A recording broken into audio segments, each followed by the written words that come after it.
What's up, guys? It's Preston with Crooked Shack, and welcome to episode 7 of my Motovlog.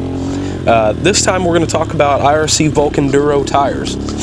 On my XR200, I'm running a VE33 on the back and a VE35 on the front, and I'm pretty happy with them. I started out with just the rear because when I first got this XR200, it had an old wore-out Maxxis Max Cross on the rear, and it was pretty much bald. I ran it for a while, you know, just riding around and stuff like that, and then just decided, dude, I've got to have a new front tire. And had heard good things about IRC and the Vulcan Duro, and for the money, it being a good, like, all-around tire. Not a motocross guy, primarily just ride trails, and it seemed like a good fit, so I went ahead and ordered it.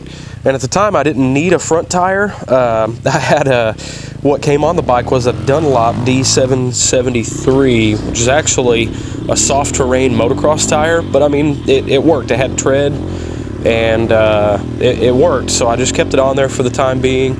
And so I ran probably 15 to 18 hours with that IRC Vulcan Duro on the back, with that Dunlop on the front, and I felt like I had really good traction in the back, and I was just constantly pushing the front wheel around, and I didn't really trust it, if that makes any sense. I didn't have any confidence in it, especially if it started to get wet.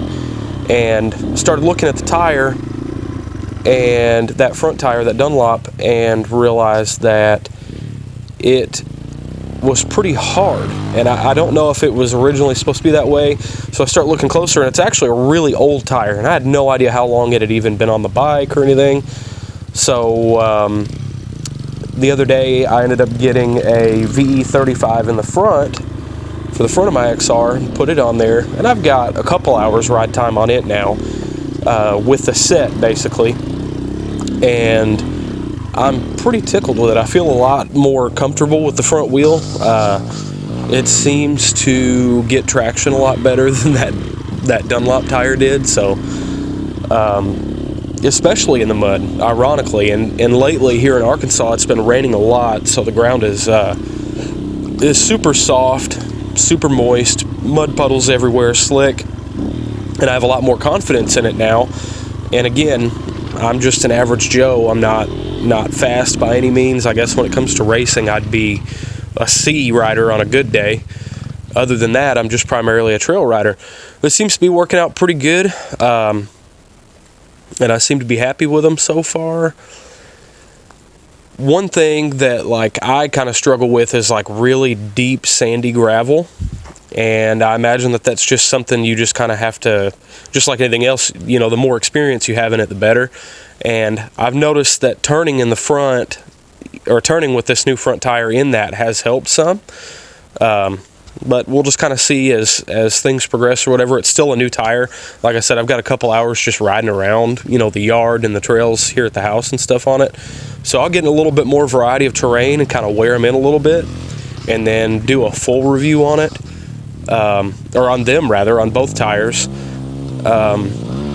I thought about going with the VE33S, which is the sticky compound for the rear back when I got it, but I decided not to.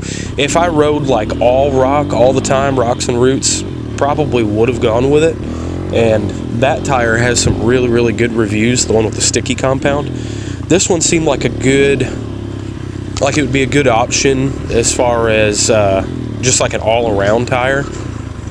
There's times when I don't love it, so to speak, and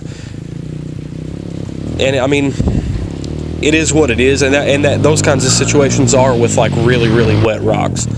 We've got a pretty good sized hill climb here on our property, and there's some large rocks on it, and there's times when, you know, if you're not carrying your momentum or not paying attention, you're going to lose traction on the rear, and that's just kind of the nature of that type of terrain.